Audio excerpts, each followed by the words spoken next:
مزارات اولیاء پہ جاننے کے حوالے سے اور وہاں کے معمولات کے حوالے سے جو فتوے ہیں ان فتووں کی نوعیت کیا ہے یہ دیکھا جائے گا۔ اگر فتویٰ اس بات پر ہے کہ مزار پہ کیوں جاتے ہیں، مزار پہ نہیں جانا چاہیے، اور یا مزار کے بارے میں فتوے میں کوئی توہین آمیز زبان اختیار کی گئی ہے اور اس میں شرک و بدعت، اس چیز کو شرک و بدعت کہا گیا ہے، تو یقیناً یہ غلط ہے اور یہ خود فتویٰ دینے والے کی جہالت ہے۔ مزارات کا قیام جو ہے ہمیشہ سے رہا ہے۔ قرآن پاک میں اولیاء اللہ کا ذکر ہے، ان کے آثار کا ذکر ہے، ان کے تبرکات کا ذکر ہے، تابوت سکینہ کا تذکرہ موجود ہے، اصحاب کہف کا ذکر آیا ہوا ہے، وہ سب اولیاء اللہ تھے اور باقاعدہ ان کے اس غار کے اوپر مسجد بھی بنائی گئی، تو اس کا مطلب ہے لوگ وہاں جاتے تھے اور مسجد بھی وہاں بنائی گئی، مرکزی حیثیت اس کو ملی اس جگہ کو۔ یہ قرآن پاک میں اس کا ذکر بھی موجود ہے۔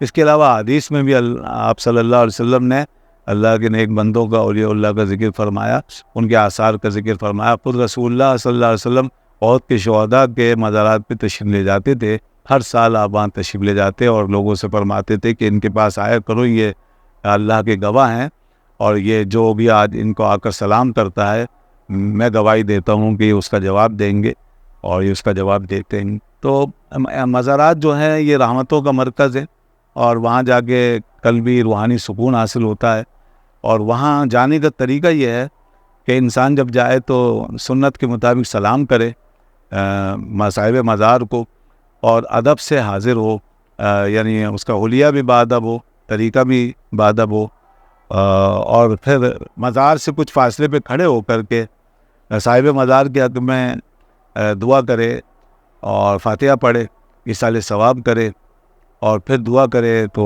اس کا بہتر طریقہ یہ ہے کہ یوں دعا مانگے کہ اے اللہ، میں ان بزرگ کے واسطے سے اور صاحب مزار کے وسیلے سے تجھ سے سوال کرتا ہوں، میری فلاں حاجت کو پورا فرما دے۔ تو یہ بالکل مناسب طریقہ ہے اور اس میں کسی کو بھی اعتراض نہیں ہونا چاہیے۔ تو اگر اس طرح کر کے کوئی آ جائے تو کوئی حرج نہیں۔ ہاں، بعض حضرات جو صاحب مزار سے درخواست کرتے ہیں کہ بابا جی آپ ہم پر ہمارا یہ کام کر دیں، وہ کام کر دیں، تو اس میں بھی بہرحال شرک تو ہم نہیں کہہ سکتے ایسی بات کو۔ شرک اس وقت ہوتا ہے جب کوئی کسی کو خدا سمجھ کے کہے، لیکن یہ طریقہ بہتر نہیں ہے کہ ہم صاحب مزار سے اس طریقے سے دعا مانگیں۔ ہاں، اگر ان سے ان کی توجہ کا سوال کریں اور یہ کہیں کہ ہم پہ نظر کرم فرما دیجئے، اور یا یہ کہیں کہ حضور آپ کے بارگاہ میں حاضر ہیں، آپ ہمارے لیے دعا فرما دیجئے، آپ ہمارا وسیلہ ہیں، تو انشاءاللہ ان کی دعائیں حاصل ہو سکتی ہیں۔ تو اس لیے ہم یہ کہتے ہیں کہ اگر کوئی صاحب مزار سے براہ راست استعانت کر بھی رہا ہے تو ایک مسلمان ہونے کے ناطے اس پر اس کی نیت پہ شبہ نہیں کرنا چاہیے۔ ایک ہندو کے مندر میں جانے اور پکارنے میں اور ایک مسلمان کے مزار پہ آنے اور یہاں استعانت کرنے میں بہت فرق ہے۔ ہمیں بدگمانی نہیں کرنی چاہیے، کیونکہ سوال جو ہے وہ بندے کی ذات سے بھی اگر کیا جائے تو بہرحال وہ شرک نہیں ہو سکتا، دعا کے آداب کے خلاف ضرور ہو سکتا ہے۔ ہم شرک اس لیے نہیں کہہ سکتے کہ بعض احادیث سے یہ بات ثابت ہے کہ صحابہ نے رسول اللہ صلی اللہ علیہ وسلم سے سوال کیا ہے اور یوں کہا ہے، صحیح حدیث میں اسألو کا مرافقتک فی الجنہ۔ ربیعہ بن کعب اسلمی رضی اللہ عنہ کی صحیح حدیث موجود ہے جو ترمذی وغیرہ میں ہے، کئی کتابوں میں موجود ہے۔ تو حضور نے خود فرمایا سل یا ربیعہ، تو انہوں نے یہی کہا کہ میں آپ سے جنت میں آپ کی رفاقت کا سوال کرتا ہوں۔ تو اس سے پتہ چلا کہ اگر یہ شرک ہوتا تو پھر تو زندہ سے بھی شرک ہوگا، مردے سے بھی شرک ہوگا، سبھی سے شرک ہوگا۔ تو کسی بندے سے سوال کرنا شرک نہیں ہے۔ شرک جو ہے وہ جب ہوتا ہے جب کسی بندے کو خدا سمجھ کے مانگا جائے۔ البتہ ہم دعا کے آداب کے طور پر یہی کہتے ہیں لوگوں سے کہ آداب دعا سے یہی ہے کہ رسول اللہ صلی اللہ علیہ وسلم نے جس طرح دعا مانگی اور صحابہ نے جس طرح دعا مانگی، تو اس کا طریقہ یہی ہے کہ اللہ تعالیٰ سے مخاطب ہو کر یوں کہا جائے، اے اللہ تو ہماری یہ مشکل آسان فرما دے اور ہماری حاجت پوری فرما، یا جو بھی دعا مانگنی ہو مانگے۔ اور مزار پہ ہیں تو صاحب مزار کے وسیلے سے دعا کریں، یا اللہ ان بزرگ کے وسیلے سے ہماری اس دعا کو پورا فرما دے، ہماری حاجت کو پورا فرما دے۔ تو اس پر کوئی فتویٰ نہیں ہونا چاہیے، اور جو اس پہ بھی فتویٰ دے رہا ہے تو یہ اس کی جہالت ہے اور گمراہی ہے اس کی، اور اس کا مطلب ہے اس نے نہ تو قرآن پڑھا ہے، نہ حدیث کو سمجھا ہے، اور نہ امت کا طریقہ اسے معلوم۔ یہ کوئی نیا فتنہ ہے، فرقہ ہے جو آج کے دور میں پیدا ہوا ہے، اور ایک ایسی چیز کو شرک کہہ رہا ہے کہ جو اس سے پہلے ایک ہی شرک نہیں سمجھی گئی۔ اور دوسری بات یہ کہ فتوے کی ایک نوعیت تو میں نے یہ بتائی، ایک اور نوعیت ہے فتوے کی مزارات کے حوالے سے وہ بھی میں ہائی لائٹ کر دوں، اور وہ بھی بہت عام ہے، اور وہ ہماری کتابوں میں آلریڈی موجود ہے، ہمیں کسی اور کے فتوے کی ضرورت نہیں۔ الحمدللہ وہ فتاوی جیسے کہ فتاوی رضویہ کے اندر وہ سب موجود ہیں، اور دیگر علماء نے ائمہ نے ہمارے بہت پہلے سے لکھا کہ مزار پہ جو بے قاعدگیاں ہوتی ہیں اور وہاں جا کے کوئی مثال کے طور پہ سجدہ کرتا ہے اور کوئی ایسا غلط کام کرتا ہے خلاف شرع، جیسے زمین کو بوسہ دینا اور یا رکوع وغیرہ کرنا یا طواف کرنا جیسے کہ خانہ کعبہ میں ہوتا ہے، تو یہ سب بالکل ناجائز لکھ دیا گیا۔ اعلیٰ حضرت علیہ الرحمٰن نے بہت پہلے اس کو لکھ دیا، اور یہ حرام ہے، ناجائز ہے کوئی ایسا کام اگر کرے۔ سجدہ تعظیمی بالکل حرام ہے۔ اعلیٰ حضرت امام اہل سنت علیہ الرحمٰن نے اس پر پوری کتاب لکھی ہے، اور کئی فتاوی ان کے موجود ہیں، اور تمام ہمارے علماء دین اور سمجھدار اہل سنت جو بھی ہیں وہ سب اس پر متفق ہیں۔ رہ گیا کچھ لوگوں کا عمل، تو وہ تو کچھ جاہل لوگ ہیں جو وہاں جا کر کے ایسے کام کر رہے ہوتے ہیں، ان سے ہمارا کوئی تعلق نہیں ہے، کوئی واسطہ نہیں ہے۔ وہ کہاں سے آئے ہیں؟ تو ہم تو لوگوں سے کہتے ہیں خدا کے واسطے ہمیں ہماری ان سے جان چھڑائیں، انہوں نے ہمارے مذہب کو، مسلک کو، علماء کو بدنام کیا۔ تو کوئی بھی عالم دین ان کی تائید نہیں کرتا، کوئی ان کی حمایت نہیں کرتا۔ یہ سب جو کچھ کر رہے ہیں اپنی طرف سے کرتے ہیں، ان کا مسلک اہل سنت و جماعت سے کوئی تعلق نہیں ہے، یہ اہل سنت ہے ہی نہیں۔ یہ کسی دوسرے مذہب کے لوگ ہو سکتے ہیں، کسی دوسرے فرقے کے لوگ ہو سکتے ہیں جو سنی بن کر کے مزاروں پہ چلے جاتے ہیں اور وہاں جا کے الٹی سیدھی حرکتیں کرتے ہیں۔ نہ ہم مزار پہ سجدہ کرنے کے قائل ہیں، نہ تو اس کا طواف کرنے کے قائل ہیں، بلکہ اعلیٰ حضرت فاضل بریلوی رحمۃ اللہ علیہ نے یہاں تک لکھا کہ چوما چاٹی بھی نہ کریں، دور کھڑے ہو جائیں ادب سے، کیونکہ ہم اس قابل نہیں ہیں کہ اس مزار کو چھو سکیں۔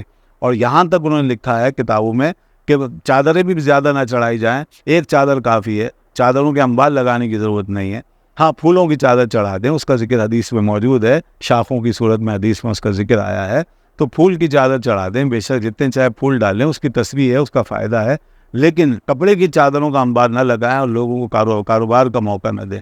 اسی طریقے سے وہاں جو چرسی موالی اور بھنگی اور اس طرح کے لوگ بیٹھ گئے ہیں، ان کی کوئی مدد نہ کریں، بلکہ کوشش کریں کہ مزارات کا ماحول ان سے پاک ہو جائے۔ یہ لوگ وہ ہیں جو بزرگوں کو تکلیف پہنچا رہے ہیں، تو اس طرح کی چیزوں کے تو ہم سخت خلاف ہیں، آلریڈی خلاف ہیں۔ اور جو چندے ہو رہے ہیں زبردستی کے وہاں، اور اس پہ جو لوگ کھا رہے ہیں بیٹھ کر کے پیسہ، تو میں اس ویڈیو کے ذریعے اور اس ٹیم کے ذریعے سے یہی پیغام پہنچاؤں گا کہ مزارات پہ چونکہ زیادہ تر اسی قسم کے جعلی لوگوں پہ قبضہ ہے، اور انہوں نے وہاں پیٹیاں لگا رکھی ہیں اور بعد میں رات کو پیسے نکالتے ہیں اور سب کھا پی جاتے ہیں، لہذا وہاں پیسہ نہ ڈالا جائے، چندہ نہ ڈالا جائے۔ پیسہ اگر آپ نے دینا ہے، ثواب کمانا ہے، تو مسجد کے اندر دے دیں، کسی مدرسے میں دے دیں، کسی فقیر کو دے دیں، کسی غریب کو دے دیں۔ اور اب تو پیسہ کمانے کے لیے لوگوں نے جعلی مزار بنانا شروع کر دیے ہیں۔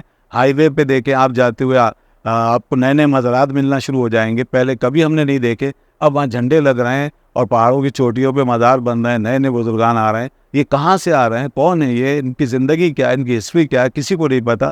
یہ اصل میں آج کے دور میں ہو رہا ہے کہ مزارات گڑھ کے جو ہے وہ تیار کر لو، اور پھر اس کے پیچھے پیسہ کھاتے رہو، چندہ وہاں سے جمع کرتے رہو اور نذرانے کھاتے رہو۔